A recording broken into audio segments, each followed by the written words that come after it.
Hello, my name is Stepanusun. I'm from 12 Social and this is my story. Once upon a time, on the north coast of Sumatra lived a poor woman and his son. The boy was called Maingkuna. They didn't earn much as fishing was their only source of income. Maingkuna grew up as a skillful young boy. He always helped his mom to earn some money. However, as they were only fishermen helper, they still lived in poverty. Maingkundang said, "Mother, what if I sell overseas?" asked Maingkundang one day to his mother. Her mother didn't agree, but Maingkundang had made up his mind. "Mother, what if I stay here and I will be a poor man? I want to be a successful person," urged Maingkundang. His mother wept her tears. "If you really want to go, I can stop you.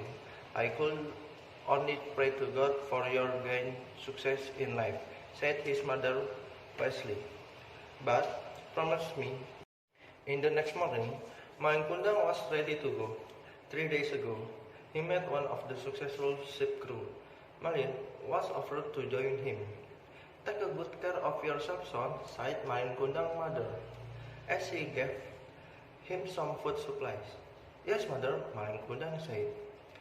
"You too have to take a good care of yourself. I will keep in touch with you," he continued before kissing his mother's hand. Before Malin stepped onto the ship, Malin's mother hooked him tight as if she didn't want to let him go. It had been 3 months since Maingkundang left his mother. As his mother had prayed before, he hadn't contacted her yet. Every morning, she stood on the pier. She wished to see the ship that brought Maingkundang home.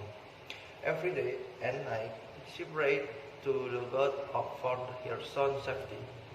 There was so much prayer that had been sent due to her deep love from Maingkundang.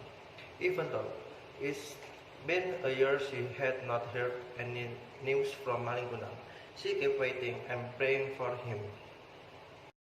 After several years waiting without any news, Maingkundang's mother was suddenly surprised by the arrival of a big ship in the pier, where she usually stood to wait for her son.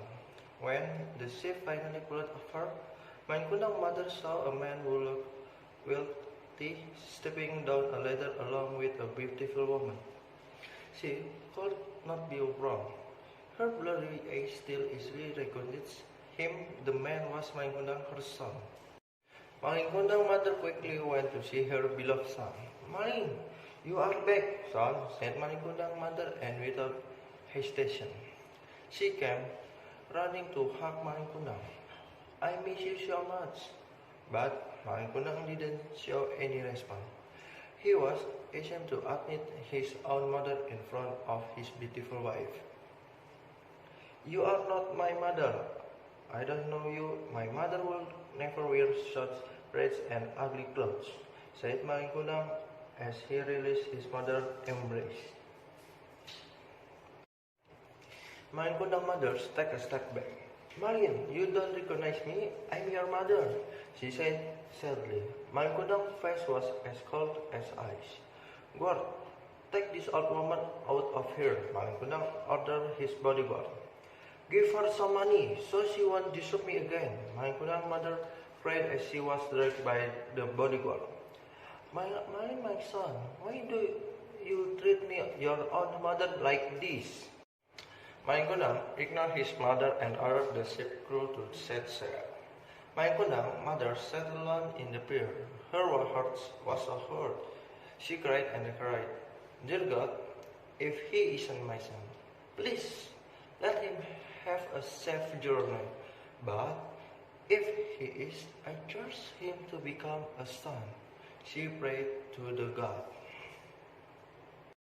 The moral in this story is, we should not fight against parents and disobedience, especially to mother who have raised us and care for us until we are what we are now.